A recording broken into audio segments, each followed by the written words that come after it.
ẹ̀yin tèmi ṣé láyọ̀ lẹ́wà wọ́n fẹ́ lu Ajia ní jìbìtì òbò wọ́n fẹ́ lu Ajia ní jìbìtì òbò but before kí n tó lọ ọbẹ̀ yẹn Murphy Àfọlábí may he so rest in peace may he so rest in perfect peace àwa fẹ́ àmọ́ Ọlọ́run fẹ́ jù wá lọ gbogbo èyí tó ṣókùnkùn níwájú ọmọ ẹ̀dá ènìyàn kedere ni níwájú Ọlọ́run tẹ́ ẹ bá gba kádàrá ẹ gbà kodoro ẹ jẹ́ ká gba kádàrá lórí ọ̀rọ̀ Murphy Àfọlábí ká at the same time máa gbàdúrà pé ọjọ́ jìnnà síra inshallah àní kúkú kékeré o àní kúkú ọ̀wọ̀wọ́ o àní kú nígbà tá a pẹ́ mo fẹ́ sọ yẹn wà á pẹ́ kó tó di pé a wá sí ọ̀rọ̀ sọ again wọ́n fẹ́ lù mí jìbìtì òbò there is this young cute guy ṣòye yín tó jẹ́ pé èmi kàn wò pé kémi máa ràn lọ́wọ́ ni o ràn lọ́wọ́ kíní ni o kò í ṣe no not what you are thinking no relationship you understand pé at least as a graduate èèyàn kò ríṣẹ́ pé tó ìjọ owó data owó epo àwọn èèyàn wà lórí bíbá tí wọ́n mí sí èmi náà mo dúpẹ́ lọ́wọ́ yín gidi gan tá bá ní ká máa porúkọ ọjọ́ máa lọ then àwọn míì nínú àwọn tó ń mí sí èmi náà wọ́n lè mọ̀ fẹ́ kí n porúkọ wọn everybody is about secrecy but mo fi opportunity mo fi kí yín pátápátá Ọlọ́run bá mi dúpẹ́ fún yín bẹ́ẹ̀ bá ṣe ń lò ó máa dún ni ẹ ní kúkú ọ̀wọ̀ọ̀wọ̀ ẹ dàgbà ẹ ní dàgbà burúkú ẹ dàgbà gidi àwọn àgbàlagbà míì wà tó yẹ pé wọ́n sì máa ní action irú àgbàlagbà náà ní tẹ́ máa jẹ́ nìyẹn àwọn àgbà tó tún bú àwọn èèyàn nìkan inshallah so no matter the position you find yourself you are still problem solver fáwọn èèyàn èmi náà wá wúra èmi náà pé problem solver náà lèmi náà pé kí ẹ̀kọ́ kan kí help bọ̀bọ̀ yìí so yẹn ó náà ò níyàwó ni o ó náà ò lọ́mọ then mi lè suspect pé ó ní náà torí is a young person you understand definition of what we call cute so yẹn ṣàdédé ni èèyàn kan wá fún mi ní arábìnrin kan bá pè mí ó fún mi ní shocker as in shocker absorber ṣé èmi máa ń gbọ́ gbogbo pranks táwọn ọkùnrin máa ń lò ní pranks èmi ò ever believe pé lóòótọ́ ni mi ò ever believe pé kíní yìí àmọ́ mo gbọ́ live ẹ̀yin sábà mi dúpẹ́ ọpẹ́lọpẹ́ pé èmi on point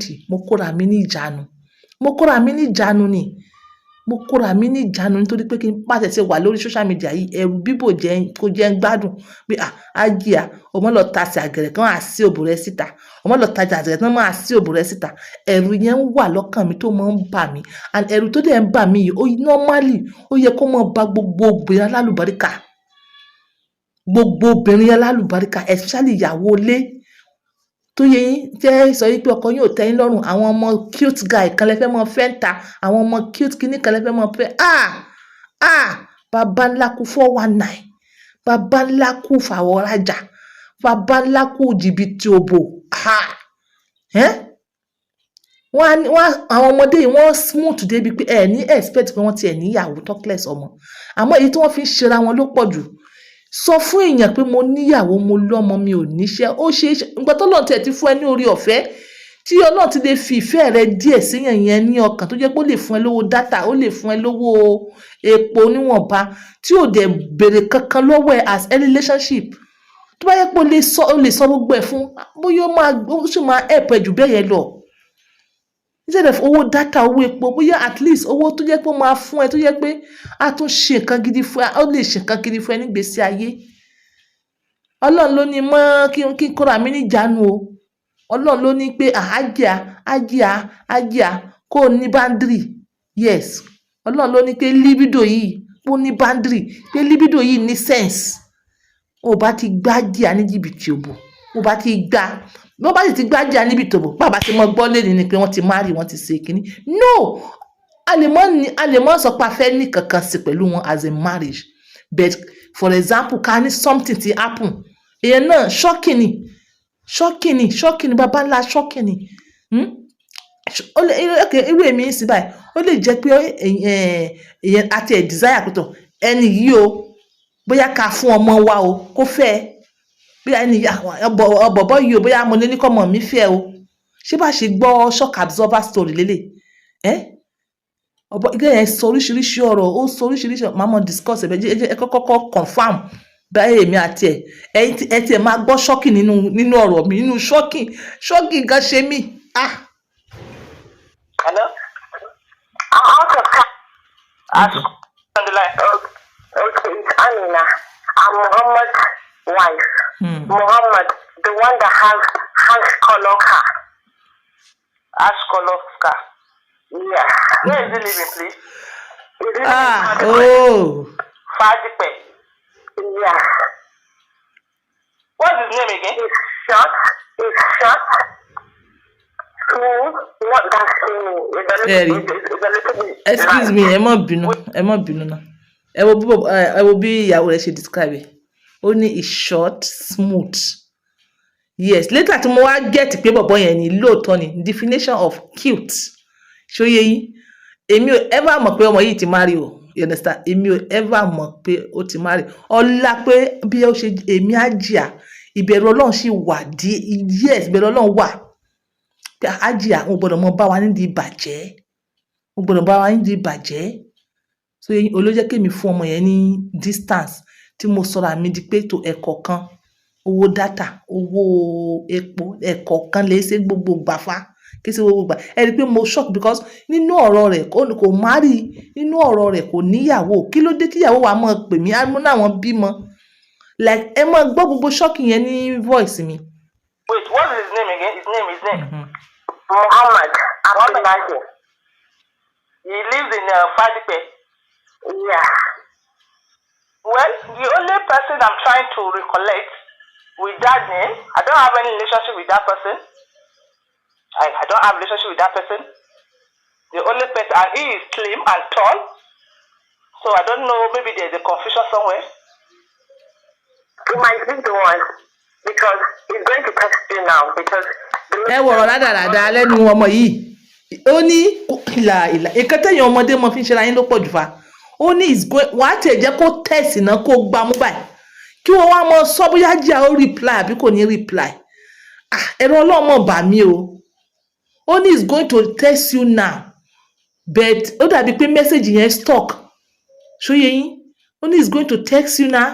But ó wà lórí pé is going to text ní. Ó tí jẹ́ tẹ́ bá fẹ́ mú ọkùnrin ẹ mú dáadáa. Nísìnyí báyìí ibi tó ti mú ọkùnrin yìí bí pé ó mú bíbí yìí ni. Ó máa jábọ́.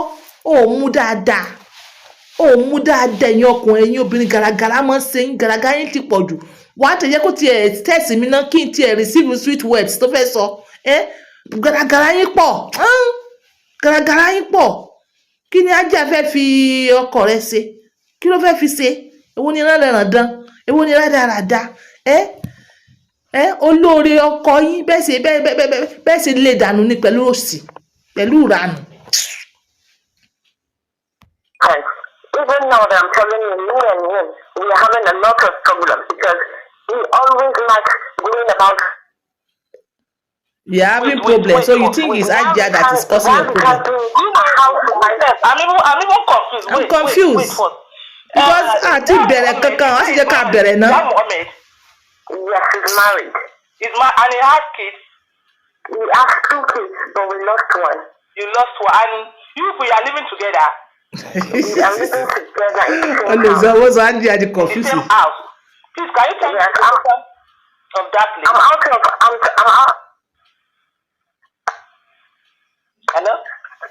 Okay. I'm out of town. Okay. Only she's out of car. Ọdún mo padà pé o, ẹ̀yin tèmi, ẹ̀yin obìnrin gàràgàrà yín máa ń pọ̀. Ẹ tiẹ̀ ní sùúrù náà, ẹ gbámú dáadáa.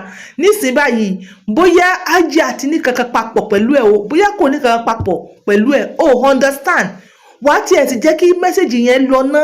Tó bá lọ, wà á wá rí reply Ajia. Gbogbo èyí tí àwọn give excuse yìí, maybe you may not be able to give that excuse. Ẹ sà ní sùúrù, ẹ ní sùúrù. Then ẹ̀yin ọkùnrin ẹ ń parọ́. Èwo ni irọ́? Mo ti níyàwó, mo ti bímọ. Irú help tá wà render, á wá jẹ́ help gidi.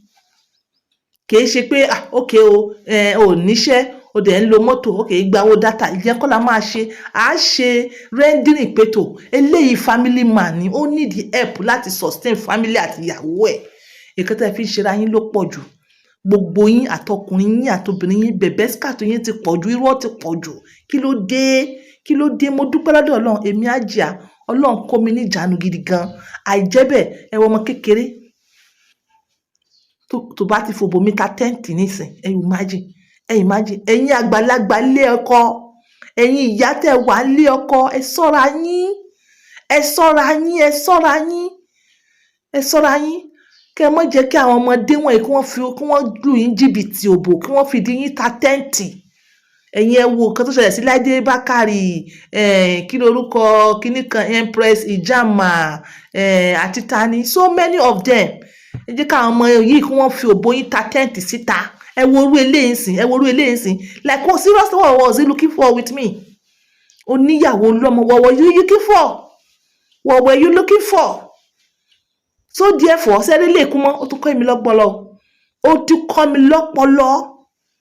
Ṣebí tẹ́lẹ̀ mo máa ń sọ wípé ẹ̀yin ọkùnrin wọ̀nyí owó lẹ̀ ń wá ẹ̀yin ọmọ kéékèèké yìí. Rárá o, eléyìí tún lé sí ni, like ibo là ń báyé ìlọ. Ọmọ yìí explain débi pé ó ní kò tọ́jú òun. Ó explain débi pé ó ní ẹ̀mẹ́ta ló ti gbóbìnrin wálé ní èèyàn tí mi sọ pé bóyá kí ká mọ̀ ṣàánú. Àṣé àwọn míì kàn cute lójú ni ẹ̀dá nínú ara. Ọmọ yìí explain, àná ọmọ yìí ó jẹ́yàn tó kàwé. Mo ní kí ló wá. Ó ní ìgbà tí bàbá àǹtí kú, òun ò níbi kan tó máa lọ, ibẹ̀ yẹn náà ló ń jókòó sí tó ń ṣe ìyàwó, kò fẹ́ràn wọn àtọ̀. So as a counselor, mo ní òkè ṣé kí n bá a sọ̀rọ̀? Ó ní kí n má bá a sọ̀rọ̀, pé at least mo lè bá a sọ̀rọ̀ pé tó treat ìyàwó ẹ̀ nicely. Ó ní tí mo bá ṣe, ó ní máa understand pé bí ọ̀rọ̀ yẹn ṣe jẹ́, ó lè wá cause problem. Ó ṣàfúnra rẹ̀ ní hope pé tó bá jẹ́ pé ọ̀rọ̀ Ọlọ́run ni pé kóun remain there, so be it. Tó bá dẹ̀ jẹ́ pé ọ̀rọ̀ Ọlọ́run ni pé òun ní remain there, Ọlọ́run máa fún ní ọkọ alálùbáríkà. That is it, bá ṣe end nìyẹn. So ìhàwọ́ ni wọ́n kọ sí obìnrin aláàánú tó ń ṣàánú ẹ̀. Ìhàwọ́ ló kọ sí ọkùnrin aláàánú tó ń ṣàánú ẹ̀. Ṣé irọ́ lẹ̀ pa ni? Ijọ́ kan àṣírí ó tú báyìí. Aláàánú ó ti sálọ pátápátá. Ẹ ṣòótọ́. This is on point by 2 using my words for this. Bye for now.